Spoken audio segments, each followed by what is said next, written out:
Enfermedad Huffington. La enfermedad de Huffington va directamente relacionada con los ácidos nucleicos. Estos son compuestos orgánicos de elevado peso molecular formados por carbono, hidrógeno, oxígeno, nitrógeno y fósforo. Cumplen la importante función de sintetizar las proteínas específicas de las células y de almacenar, duplicar y transmitir los caracteres hereditarios, los ácidos nucleicos representados por el ADN y por el ARN. Son macromoléculas formadas por la unión de moléculas más pequeñas llamadas nucleótidos. Un nucleótido es una molécula compuesta por tres elementos indispensables como lo son la base nitrogenada, un azúcar y este debe contener 5 carbonos y un grupo fosfato. La relación entre la enfermedad de Huffington y los ácidos nucleicos es que un solo gen anormal de la unidad biológica básica de la herencia produce el EH, que es esta enfermedad, y los genes están compuestos de ácido desoxirribonucleico, el ADN, una molécula con forma de escalera en espiral. Cada escalón de esta escalera está compuesta por dos pares de sustancias químicas llamadas bases. Hay cuatro tipos de bases: la adenina, tiamina, citosina y guanina, cada una abreviada por su primera letra de su nombre, A, T, C y G. Ciertas bases siempre se aparean y combinaciones diferentes de pares de bases se unen para formar mensajes codificados. Un gen es una larga serie de este ADN en diversas combinaciones de A, T, C y G. Estas combinaciones únicas determinan la función del gen, al igual de las letras que se unen para formar palabras. Cada persona tiene alrededor de 30.000 genes, un billón de pares de ADN o trozos de información repetida en los núcleos de las células humanas, lo que determina las características individuales o rasgos. Los genes están acomodados en ubicaciones precisas junto a 23 pares de cromosomas parecidos a barras. Un cromosoma de cada par contiene la madre de un individuo, el otro el padre. Cada mitad de un par cromosómico es similar a la otra, excepto por un par, que determina el sexo del individuo. Ese par tiene dos cromosomas, X, que es el de la mujer, y el Y, que es el del hombre. El gen que produce la enfermedad se encuentra en el cromosoma 4, uno de los 22 pares de cromosomas no ligados al sexo o autosómicos, que colocan a los hombres y a las mujeres en riesgo idéntico de contraer la enfermedad. El impacto de un gen depende parcialmente si es dominante o recesivo. Si un gen es dominante, solo es necesario que uno de los cromosomas apareados produzca un efecto determinado. Si el gen es recesivo, ambos padres deben proporcionar copias cromosómicas para que éste se encuentre en el rasgo. El EH se llama trastorno dominante autosómico debido a que solo es una copia del gen defectuoso, heredada de uno de los padres y es necesario para producir la enfermedad. Pasamos a lo que son las causas, síntomas y consecuencias. La enfermedad de Huntington se produce a causa de un efecto heredado en un solo gen. Es un trastorno autosómico dominante, lo que significa que una persona necesita solo una copia del gen defectuoso para desarrollar el trastorno. La causa de este es el defecto genético responsable de Huntington. Es una pequeña secuencia del ADN en el cromosoma número 4, en el cual varios pares de bases se repiten muchas veces. El gen normal tiene las bases de ADN compuestas por la secuencia CAG. En estas personas con la enfermedad, la secuencia se repite anormalmente docenas de veces con el tiempo y cada generación sucesiva. El número de repeticiones de CAG pueden expandirse muchísimo más. Cada padre tiene dos copias de cromosoma, pero entrega solo uno a cada hijo. Cada hijo de un padre con EH tiene una probabilidad de 50-50 de heredar el gen de la enfermedad. Si un hijo no hereda el gen, no contraerá la enfermedad y no la puede transmitir a las generaciones subsiguientes. Una persona que hereda el gen de la EH y sobrevive lo suficiente, tarde o temprano padecerá la enfermedad. En algunas familias todos los hijos pueden heredar el gen, en otras ninguno de ellos, y si uno hereda el gen no tiene relación con que los otros compartan no o el mismo destino. También cabe aclarar que un pequeño número de casos de EH es esporádico.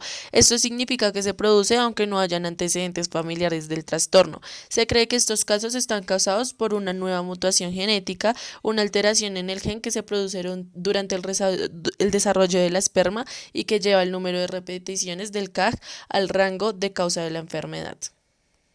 Ahora seguiremos con lo que serían los síntomas y la enfermedad de Huntington a menudo causa o ocasiona trastornos motrices, cognitivos y psiquiátricos con una amplia gama de signos y síntomas.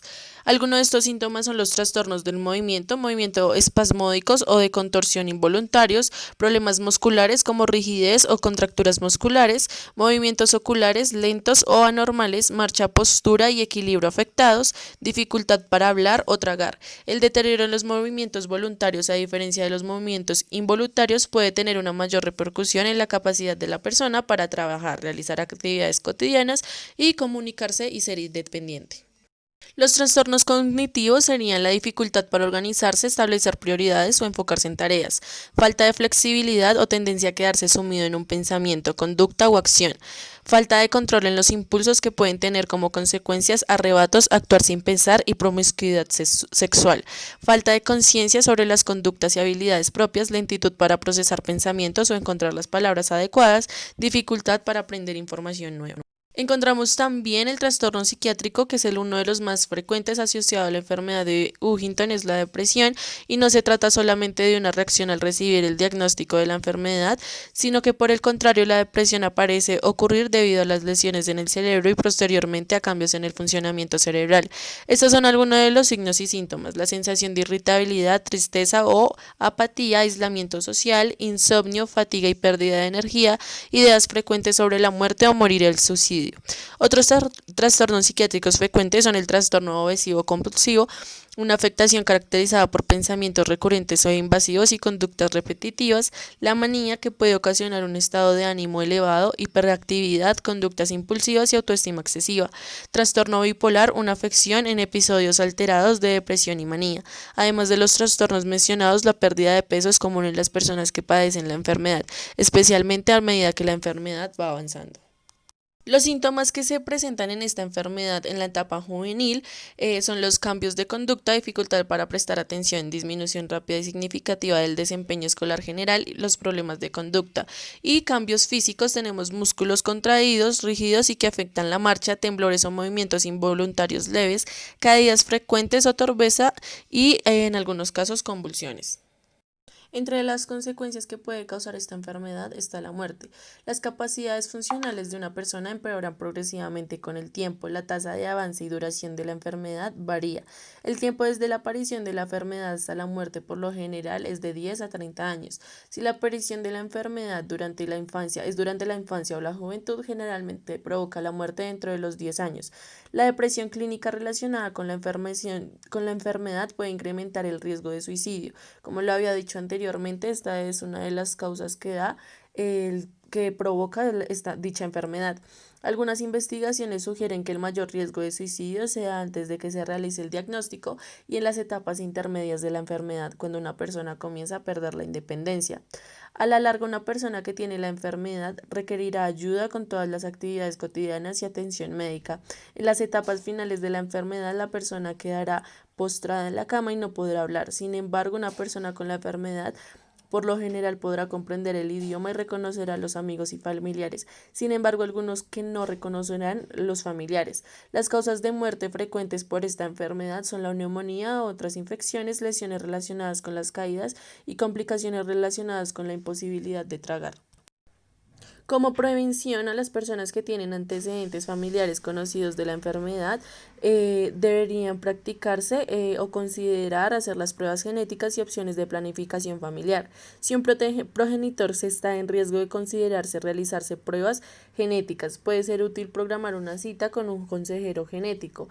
Él hablará sobre los posibles riesgos de un resultado positivo de la prueba, que indicará que el progenitor desarrollará la enfermedad. Además, las parejas deberán tomar decisiones adicionales con respecto a si tendrán hijos o si tendrán en cuenta otras alternativas, como análisis prenatales para detectar el gen o fertilización in vitro con esperma u óvulos de donantes. Otra opción es la fertilización in vitro o el diagnóstico genético preimplantacional. En este proceso se extraen los óvulos de los ovarios y se fecundan en la esperma del padre en un laboratorio. Se analizan los embriones para detectar la existencia del gen y se implantan en el útero de la madre solo los que hayan dado negativo en el análisis del gen de la enfermedad. Con esto se reducirá el riesgo de que el progenitor nazca con esta enfermedad.